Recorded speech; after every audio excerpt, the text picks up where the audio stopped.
जिंदाबाद जिंदाबाद सिद्धू पटवारी जिंदाबाद मोहन सिंह यादव जिंदाबाद सिद्धू पटवारी जिंदाबाद कांग्रेस पार्टी जिंदाबाद कांग्रेस पार्टी जिंदाबाद मोहन सिंह यादव जिंदाबाद सिद्धू पटवारी जिंदाबाद कांग्रेस पार्टी जिंदाबाद कांग्रेस पार्टी जिंदाबाद सिद्धू पटवारी जिंदाबाद मोहन सिंह यादव जिंदाबाद कांग्रेस पार्टी जिंदाबाद राहुल गांधी अपना स्थान ग्रहण करें। आदरणीय श्री सोनू कुशवाहा जी, हमारे वरिष्ठ पार्षद आदरणीय श्री राधेश्याम शिवरी जी से उनका स्वागत करें। कल आप मंजूर आवासी जी से पार्षद थे, उनसे निवेदन करूंगा वो स्वागत करें।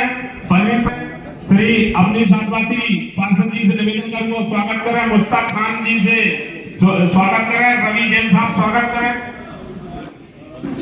के साथ स्वागत पूरी विधानसभा को माननीय राहुल गांधी जी का करना है, क्योंकि ऐतिहासिक यात्रा है, न्याय की बात है, ऐतिहासिक अधिकारों की बात है।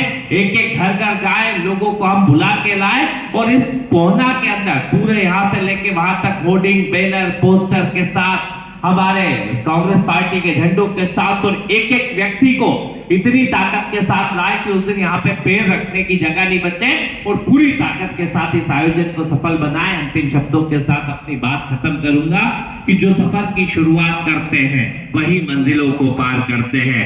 आप चलने का हौसला तो रखिए, आप जैसे योद्धाओं का तो रास्ते भी इंतजार करते हैं और ताकत के साथ 3 तारीख को सुबह मिलते हैं और पूरी मजबूती के साथ। धन्यवाद। जय हिंद, जय भारत। जिंदगी की यही रीत है, हार के बाद ही जीत है। हम जीवन में हारे हैं।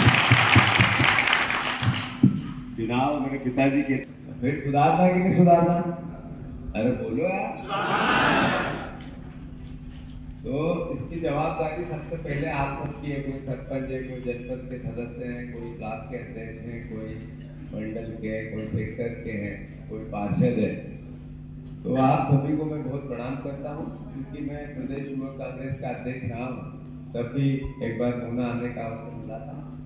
उसके बाद फिर अवसर आप लोगों के बीच में राहुल गांधी जी की यात्रा के संदर्भ में आने का अवसर मिला है। पर ये आप सबको एहसास होना चाहिए कि भितरवार जो सीट है, यहाँ के परिवार के लोग हैं। मैं बहुत अपनत्व से आप लोगों को, जैसे ही भितरवार का नाम आता है तो मेरे अंतर मन में एक अपनत्व का भाव अपने आप जागने लगता है। इसलिए मैं आप जैसा ही हूँ, आपका भाई हूँ, परिवार का साथी हूँ।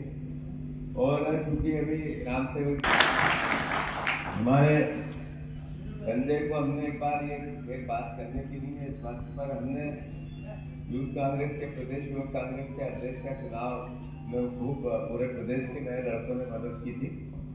तो मैं मानता हूँ कि वो चूक हो गई, पर उसका बड़ा भाई एक प्रदेश का अध्यक्ष बन गया, उसको एहसास होना चाहिए।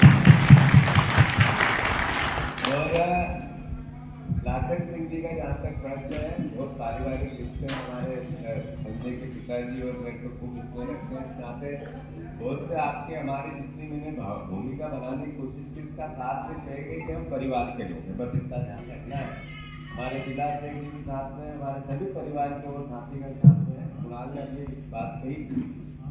पर मैं इतना कहना चाहता हूँ कि सार्वजनिक जीवन में हमारे उधर मालवा में कहते हैं बोलते हुए के बोल भी जाते हैं। तो एक दिन कन्विंस करती है पब्लिक को, एक दिन वो मैसेज देती है इस बात का कि सच सच होता है। क्यों कहा गया, भगवान सारे ग्रंथों में, सारे धर्मों में सत्य की विजय की बात क्यों कही? इसलिए कि सच जरूर थोड़ी तकलीफ पाता है, थोड़ी परेशानी आती है, लंबा समय भी आ जाता है, पर एक दिन अल्टीमेटली झूठ की हार होती है। तो मैं आप सबसे अनुरोध करना चाहता हूँ, राहुल गांधी जी जो 10 साल से एक मुद्दे को लेकर चल रहे हैं, वो नरेंद्र मोदी जी के झूठ के खिलाफ एक बहुत बड़ी लड़ाई लड़ रहे हैं। तो झूठ क्या है? उन्होंने कहा कि मैं 2 करोड़ रोटियां दूंगा, 2 करोड़ नौकरियां दूंगा। हम सबको पता है, आप सब टीवी देखते हैं, सोशल मीडिया देखते हैं, 2 करोड़ नौकरी तो नहीं, सबसे बड़ा बेरोजगार देश बना। फिर वो जिस तरीके की बातें करते हैं, वो बातें, वो चाहे आर्थिक बातें हो, चाहे किसानों के संबंध की बातें हो, चाहे महंगाई आम जनता के संबंध की बातें हो, जो बोला वो किया ही नहीं, और जो किया वो परिस्थितिवश उसकी भी बात नहीं करते, वो अलग धार्मिक आधार पे आपसे वोट लेना चाहते हैं, नफरत करते। अगर भारतीय जनता पार्टी की पूरी फिलोसॉफी को समझेंगे हम लोग तो एक ही कहानी है, बंटवारा करना, नफरत फैलाओ, घृणा फैलाओ। कभी धार्मिक आधार पर नफरत फैलाते हैं। अब देखो कि पहले जो जैन मुनि हमारे परिवार के लोग जाते थे तो कट्टरपंथी इस तरह के लोग उनके खिलाफ बातें करते थे। जैन एक समय था, आप लोगों को पता नहीं, जो बहुत सीनियर लोग हैं उनको पता है। फिर अभी पंजाब में ये सिख समुदाय के किसान ज्यादा कर रहे हैं तो उनके खिलाफ बातें करते हैं, कहीं उनको खालिस्तानी के रहते हैं। फिर हिंदू मुसलमान की नफरत तो जब चाहिए रही, फिर जातियों में नफरत कैसे फैले, ज्यादा कोई किरार है तो बाकी जातियों को उनके खिलाफ करें, कभी पाटीदार है तो कुशवा ज्यादा है तो कुशवाओं के खिलाफ बाकी लोगों को कैसे करेंगे। ये कहानी सिर्फ भारतीय जनता पार्टी की नफरत फैला के राज करने की। तो आपको हमको इस नफरत के खिलाफ प्रेम की बात करना। राहुल गांधी ऐसे हैं आधुनिक भारत के, Narendra Modi BJP, Bharatiya Janata party social media कुछ बोले, पर सच क्या है?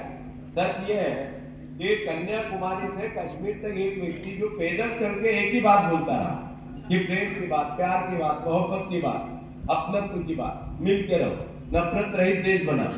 ये इतना आधुनिक भारत में 100-200 साल में एक व्यक्ति हुआ जो इतनी लंबी यात्रा पैदल करके सिर्फ प्रेम की बात कर रहा, तो फिर वो गलत कैसे हो सकते हैं? नफरत और घृणा के खिलाफ आवाज उठाना अगर गलती है तो फिर राहुल गांधी गलत है। अगर आज प्रोग्राम रखा गया है, क्या मामले? ये राहुल जी आ रहे हैं भारत जोड़ो न्याय यात्रा में, सब परिवार के लोग, परिवार के लोग एकत्रित हुए हैं ना।